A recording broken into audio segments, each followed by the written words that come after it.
सभी को नमस्कार, मेरा नाम अभिषेक है और आप देख रहे हैं 1 अगस्त के करंट अफ़ेयर को जो सभी एग्ज़ाम के लिए इम्पोर्टेंट है। आइए शुरुआत करते हैं अपने पहले करंट अफ़ेयर के साथ जहाँ पर सरकार जीवन निर्वाह वेतन पर विचार क्यों कर रही है और कार्यस्थल पर महिलाओं के लिए इसका क्या अर्थ हो सकता है?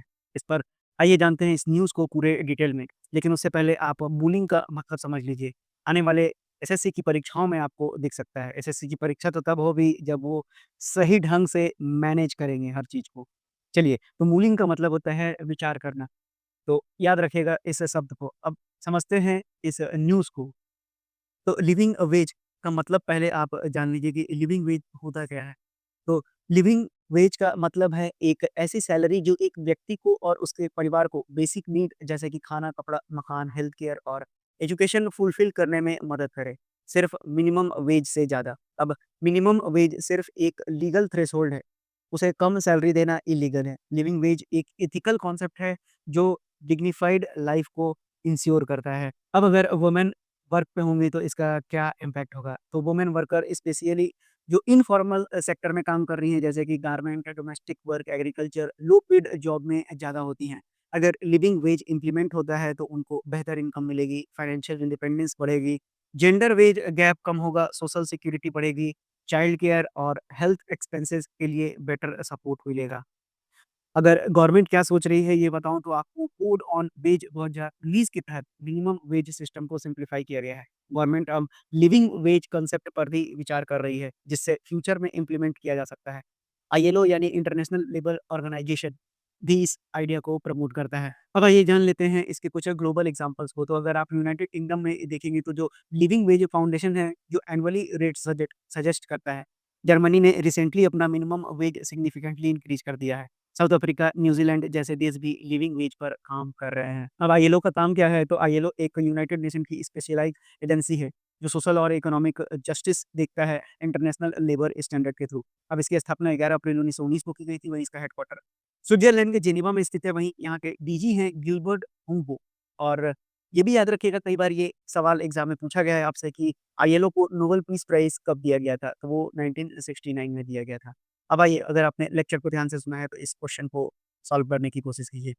बोलता है कि with reference to the concept of a living wage consider the following statement. Living wage is legally binding in an ILO member countries. नहीं, ये लीगली बाइंडिंग नहीं है। ये शब्द जो है आपका ये गलत हो जाएगा। जबकि ये कैसा है? वॉलंटरी है। तो याद रखेंगे वॉलंटरी है ये।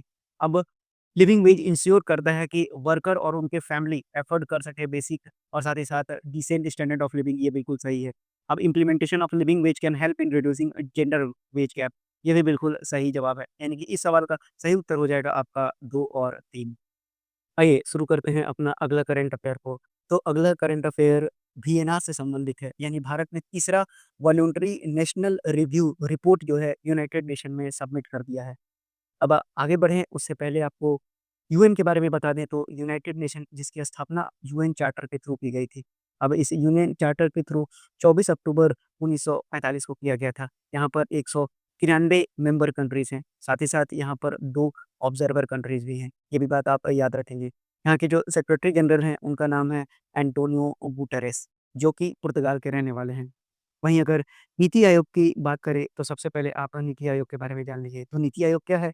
तो national institution for transforming India, कई बार आपसे एग्ज़ाम में आपको फुल फॉर्म भी पूछा जाता है। वहीं इसकी स्थापना 1 जनवरी 2015 को की गई थी। इसका हेडक्वार्टर नई दिल्ली में है और इसके चेयरपर्सन हमारे प्रधानमंत्री होते हैं। यहाँ के सीईओ की बात करें तो बीवीआर सुब्रमण्यम यहाँ के सीईओ हैं। वहीं वाइस चेयरमैन की बात करें तो सुमन बेरी हैं और ये पेरेंट एजेंसीज़ की मिनिस्ट्री ऑफ प्लानिंग है। अब आइए समझते हैं न्यूज़ को। तो न्यूज़ में आपको वीएनआर शब्द का मैंने ज़िक्र किया जिसका मतलब होता है वॉलंटरी नेशनल रिव्यू। एक प्रोसेस है जिसमें देश अपनी सस्टेनेबल डेवलपमेंट गोल की प्रोग्रेस का रिपोर्ट यूनाइटेड नेशन को देता है। ये रिव्यू वॉलंटरी होता है। इसका पर्पस ट्रांसपेरेंसी, अकाउंटेबिलिटी और ग्लोबल शेयरिंग की प्रोग्रेस को दिखाता है।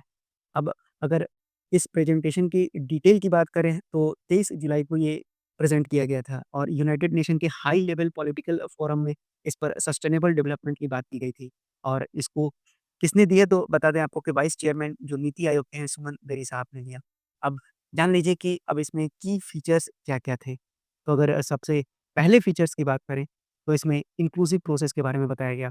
तो इंडिया ने एक होल ऑफ गवर्नमेंट और whole of society approach follow किया, जिसमें central ministries, state government, union territories, NGOs, private sector और सिटीजन को इंक्लूड किया गया। अब अगर इसमें मेजर अचीवमेंट की बात करें तो पॉवर्टी रिडक्शन को दिखाया गया। 2013-14 से 2022-23 के बीच 248 मिलियन लोग मल्टी डायमेंशनल पॉवर्टी से बाहर आए। वहीं अगर फूड सिक्योरिटी की बात करें तो पीएम गरीब कल्याण अन्न योजना से करोड़ों लोगों को फ्री राशन दिया गया। हेल्थ केयर की बात करें तो आयुष्मान भारत, पोषण अभियान जैसे प्रोग्राम ने हेल्थ एक्सेस को इम्प्रूव किया है। वहीं अगर क्लीन एनर्जी और क्लाइमेट की बात करें तो पीएम कुसुम ग्रीन हाइड्रोजन मिशन, पीएम सूर्य घर मुफ्त बिजली योजना ने सस्टेनेबिलिटी को प्रमोट किया है। ये सारी की सारी चीज़ें कल के सेशन में मैंने बताया था आपको। अब स्टार्टअप और इनोवेशन की बात करें तो इंडिया बन गया है वर्ल्ड का तीसरा लार्जेस्ट स्टार्टअप इकोसिस्टम, जिसके बारे में मैंने आपको कुछ ही दिन पहले बताया था। अब आइए जानते हैं आगे भारत ने क्या-क्या रिपोर्ट पेश किया। तो digital public infrastructure report, Bharat ने बताया कि इंडिया ने जैम्प ट्रिनिटी यानी कि जन धन आधार मोबाइल के बेस पर एक digital public infrastructure model develop किया, जिसे दुनिया के लिए रेप्लिकेबल फ्रेमवर्क के रूप में प्रेज़ेंट किया गया। वहीं अगर एविडेंस बेस्ड गवर्नेंस को देखें तो इंडिया ने एसडीजी ट्रैकिंग के लिए कई टूल दिखाए, जैसे कि SDG India index, north eastern region SDG index, multi dimensional poverty index जो कि नेशनली पब्लिश किया जाता है इंडिया के लिए, एस्पायरेशनल डिस्ट्रिक्ट और ब्लॉक प्रोग्राम। ये सब tool data driven policy decision और लास्ट माइल डिलीवरी इम्प्रूव करता है, ऐसा सर का कहना था। अब आइए आगे बढ़ते हैं। अब भारत ने साउथ साउथ कोऑपरेशन को भी दिखाया। इंडिया ने डेवलपिंग कंट्री के साथ टेक्निकल असिस्टेंस, कैपेसिटी बिल्डिंग और पॉलिसी नॉलेज शेयर करने की कमिटमेंट दिखाई है। वहीं अगर विकसित भारत 2047 की बात करें तो इंडिया ने बताया कि यूनाइटेड नेशन 2030 एजेंडा बिल्कुल अलाइन है उसके लॉन्ग टर्म गोल के साथ, यानी विकसित भारत एट द रेट 2047। आपको बता दें कि भारत डेवलपिंग नेशन से डेवलप्ड नेशन बनना चाहता है 2047 में, यानी कि आज़ादी के 100वें साल में। यहाँ तक हम एक डेवलप्ड, इंक्लूसिव और इनोवेटिव नेशन बनना चाहते हैं, मैंने आपको बता दिया। तो ये थी ये मुख्य 6 बातें जो आपको इससे संबंधित जानना चाहिए था। अब अगर पूरे क्रक्स को देखें तो इंडिया का थर्ड वीएनआर ये दिखाता है कि देश ने एसडीजी को सिर्फ एक पॉलिसी एजेंडा नहीं बल्कि मास मूवमेंट बनाया है। डिजिटल गवर्नेंस, पॉवर्टी रिडक्शन और इंक्लूसिव डेवलपमेंट के एरिया में इंडिया ने ग्लोबल लीडरशिप दिखाया है। अब एसडीजी की बात करें तो एसडीजी का मतलब क्या होता है? Sustainable development goal. ये 2030 का एजेंडा सेट किया गया था यूनाइटेड नेशन के द्वारा, जिसमें अडॉप्ट किया गया था सभी मेंबर्स के द्वारा 2015 में, और 17 world sustainable development goal set किए गए थे। अब इस गोल को 2030 तक पाना है, जितने भी कंट्रीज़ ने इसे अडॉप्ट किया है। अब इसका काम क्या है? तो पीस और प्रॉस्पेरिटी पीपल और प्लैनेट के लिए हासिल करना है 2030 तक।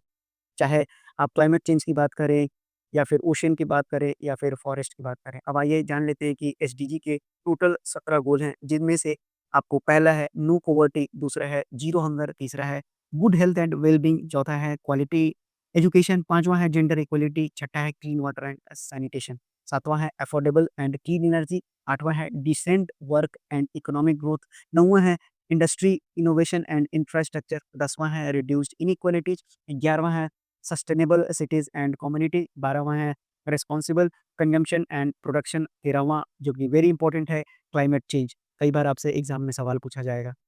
साथ ही साथ 14वां है लाइफ बिलो वाटर और 15वां है लाइफ ऑन लैंड। अब 16वां भी कुछ दिन पहले न्यूज़ में था, मैंने आपको पढ़ाया था piece justice and strong institution, और साथ ही साथ 17वां है पार्टनरशिप फॉर द गोल। याद रखिएगा, काफ़ी इंपॉर्टेंट है। अब आइए, अगर आपने लेक्चर को ध्यान से सुना है तो इस क्वेश्चन को करने की कोशिश कीजिए। पूछता है कि इंडिया के वीएनआर, थर्ड वीएनआर रिपोर्ट से संबंधित 5 ऑप्शन दिए गए हैं, उनमें से कौन सही है या गलत है? तो पहला ऑप्शन कहता है कि the review was presented by the vice chairman of the NITI Aayog Suman berry, तो ये बिल्कुल सही है। अब जो बीएनआर है वो एम्फसाइज़ करता है whole of government and whole of society approach को, ताकि एसडीजी को अचीव किया जा सके, ये भी बिल्कुल सही है। डिजिटल पब्लिक इंफ्रास्ट्रक्चर जो कि जैम ट्रिनिटी पर बेस्ड है, उसको शोकेस किया गया as a global best practice, ये भी सही है। अब इंडिया के एसडीजी प्रोग्रेस रिपोर्ट में डेटा को एक्सक्लूड किया है जो मल्टी डायमेंशनल पॉवर्टी रिडक्शन को दिखाता है, नहीं, ये गलत है। मैंने आपको रिपोर्ट में समझाया कि हमने पॉवर्टी रिडक्शन की भी चर्चा की है, जहाँ पर हमने सब कुछ एक्सप्लेन किया। अब 5वां जो है वीएनआर अलाइन करता है 2030 के सस्टेनेबल डेवलपमेंट गोल के एजेंडा से और साथ ही साथ विकसित Bharat vision at the rate 2047 यानी ये भी सवाल का उत्तर सही है। तो अगर 4 को हटा दें तो 1, 2, 3 और 5 इस सवाल का सही उत्तर हो जाएगा। अब कोलार की महिला जो है न्यूज़ में आ गई हैं। अब क्या है न्यूज़ सुनिए। कर्नाटका के कोलार डिस्ट्रिक्ट की एक 29 साल की महिला को सर्जरी के लिए हॉस्पिटल में एडमिट किया गया था। इनिशियल ब्लड टेस्ट में उनका ग्रुप ओ पॉजिटिव दिखाया गया, लेकिन जब उनके लिए डॉक्टर ब्लड लाया गया तो कोई भी मैच नहीं हुआ। इस वजह से उनका case rotary Bangalore TTK blood centre को रेफर किया गया। अब टेस्टिंग में मिला क्या तो महिला का ब्लड पैन रिएक्टिव था, मतलब सभी नोन ब्लड सैंपल के साथ रिएक्ट कर रहा था। फैमिली के 20 लोगों का टेस्ट हुआ लेकिन किसी का ब्लड भी मैच नहीं हुआ। 10 महीने तक एडवांस टेस्टिंग होने के बाद साइंटिस्ट्स ने एक नया एंटीजन डिस्कवर किया जो पहले कभी नहीं देखा गया था। तो अब आइए जानते हैं कि सीआरआईबी ब्लड ग्रुप है क्या? तो इस नए ब्लड ग्रुप का नाम रखा गया है सीआरआईबी। सीआर का मतलब होता है क्रोमर और ब्लड ग्रुप सिस्टम और आईबी का मतलब होता है इंडिया बैंगलोर, जहाँ ये डिस्कवरी हुआ है। ये क्रोमर ब्लड ग्रुप सिस्टम का पार्ट है जिसमें आरबीसी यानी रेड ब्लड सेल के सरफेस पर एक प्रोटीन होता है, यानी जिसे कहते हैं हम डीएएफ, डीके एसिलरेटिंग फैक्टर। अब सीआरआईबी ब्लड ग्रुप एक हाई प्रिवेलेंस एंटीजन को मिस करता है जो आम तौर पर सबके ब्लड में होता है। अब इसका ग्लोबल इम्पोर्टेंस क्या है, ये भी जान लीजिए। तो अब अगर इसके ग्लोबल इम्पोर्टेंस की बात करें, तो ये पूरे दुनिया में पहली बार किसी इंसान में पाया गया है। इस डिस्कवरी को ऑफ़िशियली अनाउंस किया गया जून 2025 में। मिलन इटली के आईएसबीटी यानी international society of blood transfusion conference में। ये एक हिस्टोरिक मेडिकल ब्रेक थ्रू माना जा रहा है। अगर इसके मेडिकल सिग्निफिकेंस को देखें तो अगर उन्हें फ्यूचर में ब्लड चाहिए तो उनके लिए सिर्फ सीआरआईबी नेगेटिव ब्लड ही सेफ होगा, जो अभी दुनिया में किसी और के पास नहीं है। सर्जरी के टाइम उनका ऑपरेशन ऑटोलोगस ब्लड मैनेजमेंट यानी अपना ब्लड का रीयूज़ से किया गया। अब ये एक वेकअप कॉल है क्योंकि रेयर ब्लड ग्रुप के लिए नेशनल और ग्लोबल लेवल पर डोनर रजिस्ट्रीज बनी होंगी। इंडिया में आईसीएमआर यानी कर्नाटका ब्लड काउंसिल और रोटरी सेंटर इस पर काम शुरू कर चुके हैं। अगर आपको बिल्कुल शॉर्ट में बताने की कोशिश करें तो आपको याद रखना है कि कर्नाटक की एक महिला में दुनिया का पहला सीआरआईडी ब्लड ग्रुप पाया गया है जो एक अल्ट्रा रेयर एंटीजन की एब्सेंस की वजह से किसी भी स्टैंडर्ड ब्लड ग्रुप से मैच नहीं करता है। तो इतनी बातें इस करंट अफेयर से संबंधित अब आपको याद रखना है।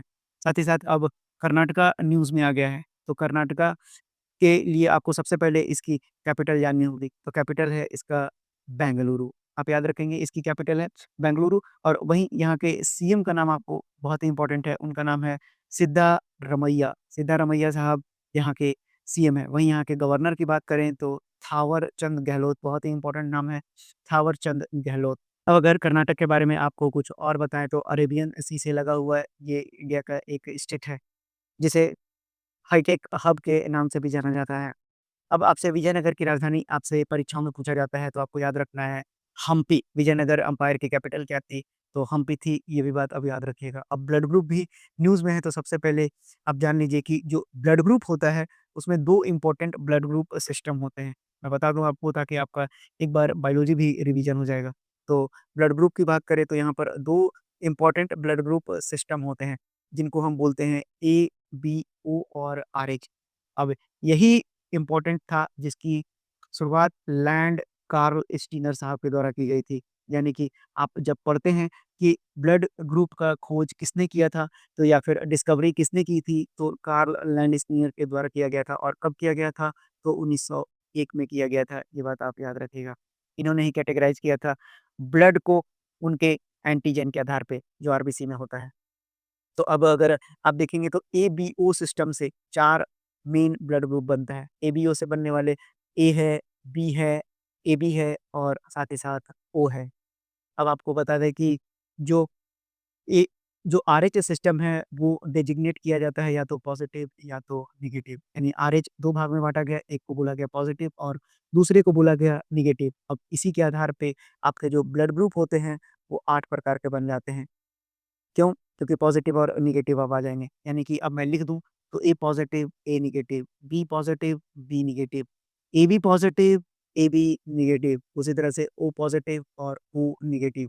जब आप इनको काउंट करेंगे तो ये आपके टोटल 8 हो जाएँगे। अब अगर टाइप ए की बात करें तो उसके पास ए एंटीजन होता है, यानी ब्लड ग्रुप ए की बात करें तो यहाँ पर जो एंटीजन होता है उसको मैं लिख देता हूँ, ये होता है ए। उसी तरह से अगर मैं टाइप बी की बात करूँ तो यहाँ पर एंटीजन बी होता है। वहीं अगर मैं टाइप ए बी की बात करूँ तो यहाँ पर एंटीजन ए और बी दोनों होता है, ये बात आप याद रखिएगा। और अगर सबसे इम्पोर्टेंट सवाल की बात करें तो ओ की बात करें तो यहाँ पर कोई एंटीजन नहीं होता है, ये भी बात याद रखिएगा। तो ब्लड ग्रुप से भी संबंधित आपको इतनी बातें याद रखनी है। अब आरएचएस सिस्टम क्या होता है, थोड़ा-सा आपके लिए बता दें कि आरएचएस सिस्टम डिटरमाइन करता है कि किसी पर्सन के ब्लड में आरएचडी प्रोटीन है या नहीं। अब आरएचडी प्रोटीन क्या है, यानी कि आरएच पॉजिटिव और नेगेटिव की बात की जा रही है। तो इतनी बातें इस करंट अफेयर से संबंधित आपको याद रखनी है। अब अगर आपने लेक्चर को ध्यान से सुन लिया है, तो अब आपको इस क्वेश्चन का जवाब देना पड़ेगा। अब ये क्वेश्चन है क्या? तो आपसे पूछा जा रहा है कि with reference to the recent discovery of the ultra rare blood group CRIB in India, consider the following statement. तो सीआरआईबी ब्लड ग्रुप डिस्कवर किया गया है कर्नाटक में, बिल्कुल सही है। सीआरआईबी को क्लासिफाई किया जाता है ट्रोमर ब्लड ग्रुप सिस्टम और इन्वॉल्व करता है नया आइडेंटिफाई हाई प्रिविलेज एंटीजन को, बिल्कुल सही है। अब जो डिस्कवरी है वो कंफर्म किया गया था टेस्टिंग के बाद, और साथ ही साथ इंटरनेशनल लैब में भी इसे टेस्ट के लिए भेजा गया था। अब जो इंडिविजुअल्स होते हैं सीआरआईवी ब्लड ग्रुप के लिए, वो सेफली रिसीव कर सकते हैं किसी भी आरएच नेगेटिव से, नहीं ये गलत हो गया है। ये सिर्फ़ उसी से कर सकते हैं, सीआरआईवी के साथ ही। अब क्योंकि जब इनका ऑपरेशन भी किया जा रहा था तो मैंने आपको बताया कि इनका जो ब्लड है वो किस तरह से चढ़ाया गया था। तो उस तकनीक का भी नाम मैंने आपको बताया था, ऑटोलोगस ब्लड मैनेजमेंट सिस्टम के थ्रू, यानी अपना ब्लड का रीयूज़ किया गया इनका। अब अगर 5वीं की बात करें तो प पहला ये डॉक्यूमेंटेड केस है वर्ल्ड वाइड, तो ये भी बिल्कुल सही है। 4 को हटा दीजिए, यानी ऑप्शन नंबर ए इस सवाल का बिल्कुल सही उत्तर हो जाएगा। आइए बढ़ते हैं अपने अगले करंट अफ़ेयर के, जहाँ पर साँप न्यूज़ में है। अब आइए ये साँप न्यूज़ में क्यों है, इसको भी जान लीजिए। तो दुनिया का सबसे स्मॉलेस्ट अभी तक का जो नोन स्नेक है वो बारबाडोस में 20 साल के बाद रिडिस्कवर किया गया है, यानी कि फिर से देखा गया है ये। अब ये दुनिया का सबसे छोटा है, जिसका जो लेंथ है वो मात्र 10 सेंटीमीटर का है। ये साँप आपको याद रखना है कि ये अंधा होता है, इसे दिखाई नहीं देता है। साथ ही साथ ये धरती के नीचे दबा हुआ होता है, जैसे जोंक वगैरह होते हैं, और ये टर्माइट्स और एंट को खाता है। अब वहीं बता दें आपको कि ये केवल single egg at a time देता है, और ये एंडेमिक है बारबाडोस का ही। अब एंडेमिक शब्द का मतलब क्या होता है आपको बता दें, तो एक ऐसा जीव जो किसी इलाके या क्षेत्र तक ही सीमित रहता है। तो यानी कि ये बारबाडोस के लिए एंडेमिक है, और इसका साइज़ इतना छोटा है कि ये एक सिक्के पर भी आ जाता है। अब साइंटिफिक नेम साँप का सर्पेंटिस होता है, वहीं साँप के स्टडी को सर्पेंटोलॉजी कहा जाता है। अब अगर बारबाडोस न्यूज़ में है तो आपको बता दें कि अगर आप देखेंगे तो ये है नॉर्थ अमेरिका और ये है साउथ अमेरिका। नॉर्थ और साउथ अफ्रीका के बीच में कहीं एक आपको इस जगह पर दिखाई नहीं दे रहा होगा, जो आपको अगले मैप को देखना पड़ेगा। तो आप देखिए वेनेजुएला के ऊपर जब आप इस तरफ शिफ्ट होंगे, तो यहाँ पर आपको एक कंट्री दिखाएगा जिसका नाम है बारबाडोस। अब बारबाडोस न्यूज़ में है तो बारबाडोस के बारे में भी जान लीजिए। अब यहाँ की कैपिटल क्या है? तो कैपिटल आप याद रखेंगे, यहाँ की कैपिटल है ब्रिज टाउन। अब यहाँ के आपको प्रेसिडेंट का भी नाम याद होना चाहिए। प्रेसिडेंट और पीएम दोनों का नाम आप याद कर लेंगे, क्योंकि एग्ज़ाम में कुछ भी पूछा जा सकता है। तो और यहाँ की करेंसी क्या है? तो बारबाडोस और डॉलर है। ये भी लिख देता हूँ मैं कि बारबाडोस का करेंसी क्या है? तो डॉलर है। और यहाँ की जो पीएम हैं, वो काफ़ी इम्पोर्टेंट हैं, इम्पोर्टेंट नाम है, उनका नाम है मिया मोटली। मिया मोटली न्यूज़ में रहती हैं, इसलिए इनका नाम याद कर लीजिएगा। साथ ही साथ यहाँ के प्रेसिडेंट का नाम है सैंड्रा मैसॉन। मैं लिख देता हूँ आपके लिए, इनका नाम है सैंड्रा मैसॉन। तो इतनी जानकारी आपको इस करंट अफेयर से संबंधित याद रखनी है। आइए समझते हैं इस करंट अफेयर को, जहाँ पर इसरो और नासा अब दोनों न्यूज़ में आ गए हैं। अब न्यूज़ को समझने से पहले हम कुछ बेसिक टर्मिनोलॉजीज़ को समझेंगे। सबसे पहले समझते हैं कि सन सिंक्रोनस ऑर्बिट क्या होता है। तो अगर आप इस फिगर को देख पा रहे हैं तो यहाँ पर आप देखेंगे इस ग्रीन कलर को। इस ग्रीन कलर को देखिए, ये चारों जगह दिखाया गया है। ये आपका बीच में सन है, और ये अर्थ के 4 पोज़ीशन है। ये E1 हो गया, मान लिया ये E2 हो गया अर्थ का दूसरा पोज़ीशन, ये हो गया तीसरा पोज़ीशन, और ये हो गया आपके पास चौथा पोजीशन।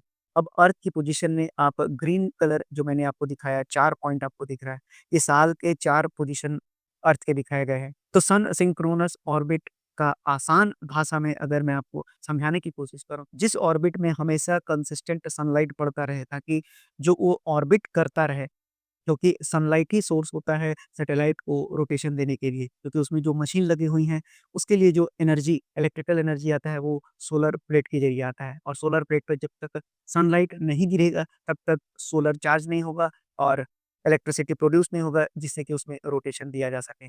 तो अब आपको बहुत आसान भाषा में समझ में आ गया होगा कि वो जो ग्रीन रंग से आप देख रहे हैं जिस ऑर्बिट को, वो एक ऐसा ऑर्बिट है जो धरती की सतह से 745 किलोमीटर ऊँचाई पर रखा गया है इसे। अब यही ऑर्बिट पर वो घूमता जाएगा। तो अगर इसको सिंपल डेफिनिशन बताएँ तो सन सिंक्रोनस ऑर्बिट एक स्पेशल काइंड ऑफ ऑर्बिट है। यहाँ पर सैटेलाइट हमेशा पास करता है अपने सेम स्पॉट से अर्थ पे और समय भी होता है बिल्कुल लोकल टाइम। तो ये थी सन सिंक्रोनस ऑर्बिट के बारे में डिटेल। अब आइए जानिए कि एस बैंड और एल बैंड क्या होता है? ये एक टर्मिनोलॉजी है जिसका मतलब होता है फ्रीक्वेंसी रेंज। यानी कि ये दोनों क्या हैं? तो ये दोनों एक तरह के फ्रीक्वेंसी के रेंज हैं। अब फ्रीक्वेंसी रेंज कितने-कितने हैं ये भी आप जान लीजिए। तो एस बैंड की अगर हम बात करें तो ये वैरी करता है 2 से 4 हर्ट्ज़ के बीच में, 2 से 4 गीगाहर्ट्ज़ के बीच में ये वैरी करता है। वहीं अगर हम 1 से 2 हर्ट्ज़ की बात करें तो ये एल बैंड के लिए होता है। 1 से 2 हर्ट्ज़ की बात करें, गीगाहर्ट्ज़ की बात करें तो ये फ्रीक्वेंसी रेंज होता है आपका एल बैंड के लिए। फिर से बता दूँ कि एल बैंड और एस बैंड दोनों ही फ्रीक्वेंसी रेंज होते हैं जिसको कि कम्युनिकेशन सैटेलाइट में यूज़ किया जाता है। अब कम्युनिकेशन तभी हो पाएगा जब फ्रीक्वेंसी रेंज होंगे, ये भी बात याद रखिएगा। तो ये कहाँ पर यूज़ होते हैं? कम्युनिकेशन के लिए यूज़ होते हैं। जैसे धरती पर कोई साइंटिस्ट बैठा हुआ है, अब वो कैसे कम्युनिकेट करेगा सैटेलाइट के ज़रिए? तो वही वहाँ पर बैंड का यूज़ किया जाता है, ताकि उस बैंड के ज़रिए जो है कम्युनिकेशन स्थापित किया जा सके, जो कि एक इसरो में बैठा हुआ व्यक्ति समझ पाए कि उस ऑर्बिट में क्या चल रहा है उस सैटेलाइट के ज़रिए। तो ये बात भी अब आपको क्लियर हो गई होगी कि एस बैंड और एल बैंड होते क्या हैं। तो अब आगे बढ़ते हैं। अब न्यूज़ पर आइए। तो न्यूज़ क्या है कि इसरो और नासा का मिशन है, काफ़ी पहले से चला आ रहा है, जिसको कि निसार बोलते हैं। निसार यानी कि NASA ISRO synthetic aperture radar. अब इसको जॉइंटली डेवलप किया गया है नासा और इसरो के द्वारा। अब इसे छोड़ा किसके द्वारा गया है तो जीएसएलवी F-16 रॉकेट के द्वारा इसे लॉन्च किया गया है। याद रखिएगा काफ़ी इम्पोर्टेंट है ये। अब इंडिया और यूएस के बीच में ये पहला स्पेस कोलैबोरेशन भी है। अब इसको क्यों छोड़ा गया है? तो ये धरती की सतह में जो बदलाव आ रहे हैं, साथ ही साथ जो नेचुरल हज़ार्ड हो रहे हैं और क्लाइमेट चेंज के पैटर्न को ये एनालाइज़ करेगा। यानी कि अर्थ के डायनामिक इकोसिस्टम को ये एनालाइज़ करके सिग्नल भेजेगा यहाँ पर, जिसको कि हम स्टडी करेंगे ग्राफ के ज़रिए। अब उसी तरह से ये मिशन जो है 3 साल का मिशन है। अब इसे सैटेलाइट को प्लेस किया कहाँ गया है? तो सन सिंक्रोनस पोलर ऑर्बिट जिसे मैंने शुरुआत में आपको समझाया, जो कि 745 किलोमीटर एल्टीट्यूड पर है। अब ये सैटेलाइट है, ये ड्यूल बैंड रडार पे रखा गया है, एल बैंड और S band. L band develop किया गया है नासा के द्वारा, वहीं एस बैंड की बात करें तो इसे इसरो के द्वारा किया गया है। अब नासा और इसरो न्यूज़ में है तो नासा का फुल फॉर्म होता है national aeronautics and space administration. जिसकी स्थापना 29 जुलाई 1958 को की गई थी। वहीं इसका हेडक्वार्टर वाशिंगटन डीसी है। इसके फाउंडर हैं ड्वाइट डी आइज़नहावर और एडमिनिस्ट्रेटर की बात करें तो सीन डफ़ी यहाँ के एडमिनिस्ट्रेटर हैं। इसरो की बात करें तो इंडियन स्पेस रिसर्च ऑर्गेनाइजेशन जिसकी स्थापना 15 अगस्त 1969 को की गई थी। इसका हेडक्वार्टर है बेंगलुरु, कर्नाटक में। यहाँ के हेड है वी नारायणन। अब इसरो के मोटो आपके एग्ज़ाम में पूछा जाता है, space technology in the service of humankind. तो इस न्यूज़ से संबंधित आपको इतनी बातें ध्यान में रखनी है। अब आइए बढ़ते हैं अपने अगले करंट अफ़ेयर के ऊपर। तो अगला करंट अफ़ेयर संबंधित है आपको लद्दाख से, यानी लेह लद्दाख से संबंधित है और लद्दाख ने डिक्लेयर किया है अगस्त 12 को सफाई आंदोलन डे के रूप में। अब ये काफ़ी इम्पोर्टेंट हो गया है, आपसे पूछा जाएगा कि सिंधु नदी को कंज़र्वेशन करने के लिए, बचाने के लिए 12 अगस्त को कौन-सा यूनियन टेरिटरी या फिर स्टेट डिक्लेयर किया है सफाई आंदोलन डे, तो उसका नाम है लद्दाख। इतना बात आपको याद रखना है। अब इसमें कौन-कौन सी एजेंसीज़ इन्वॉल्व है, तो ज़ाहिर-सी बात है गवर्नमेंट तो है ही, साथ ही साथ आपको ये भी याद रखना है कि इसमें इंडियन आर्मी भी इन्वॉल्वड है। उसके बाद इसमें इंडियन एयर फोर्स भी इन्वॉल्वड है। साथ ही साथ पैरामिलिट्री भी इसमें इन्वॉल्व है और बीआरओ यानी कि बॉर्डर रोड ऑर्गेनाइजेशन और कुछ एनजीओज़ और साथ में वहाँ के स्टूडेंट्स पढ़ने वाले बच्चे भी इन्वॉल्व हैं। अब इस मूवमेंट को जो लॉन्च करने वाले हैं, उसका नाम आपको याद रखना है, लेह हिल काउंसिल। अब सिंधु नदी न्यूज़ में है, तो अब आपको पहले सिंधु नदी से पहले आप लद्दाख के बारे में जान लीजिए। अब लद्दाख क्या है, तो एक यूटी है, 8 यूटी में से एक यूटी है लद्दाख भी। और जो लेह है वो डिस्ट्रिक्ट है, यानी लद्दाख के अंदर एक डिस्ट्रिक्ट का नाम है लेह, याद रखिएगा। अब यहाँ के गवर्नर का नाम है, कुछ ही दिन पहले आए हैं, अब इनके नाम को याद रखिएगा। अगर सही भाषा में कहूँ तो लेफ्टिनेंट गवर्नर, मैंने बता रखा है कि यूटीज़ में लेफ्टिनेंट गवर्नर होते हैं और राज्यों में सिर्फ गवर्नर होते हैं। तो इनका नाम है कविंदर गुप्ता, याद रखिएगा कविंदर गुप्ता जी। कुछ ही दिन पहले 3 लोगों को बदला गया था, जिनमें से एक थे कविंदर गुप्ता। अब सिंधु नदी के बारे में भी जान लीजिए। सिंधु नदी कहाँ से निकलती है, तो चाइना के तिब्बत रीजन से। अब ये पाकिस्तान से होते हुए, अगर मैं अपने ग्रीन पेन से आपको दिखाऊँ, तो ये पाकिस्तान से होते हुए भारत में आता है और भारत में जाके अरेबियन सी में मिल जाता है। तो सिंधु नदी से संबंधित ये बातें आपको याद रखना है। आपसे एक बार सवाल पूछा गया है कि बोखार-चू, आपसे एक्चुअल सवाल पूछा गया था कि जो सिंधु नदी है वो ओरिजिनेट करता है ग्लेशियर, जो किसके नज़दीक है, तो उसका नाम है बोखार-चू। अब सिंधु नदी के बारे में थोड़ा आपको बता दें, तो इसकी लंबाई है 3180 किलोमीटर। कहाँ-कहाँ से गुजरती है, ये मैंने आपको समझा दिया। तो इतनी बातें इस करंट अफ़ेयर से संबंधित अब आपको याद रखनी है।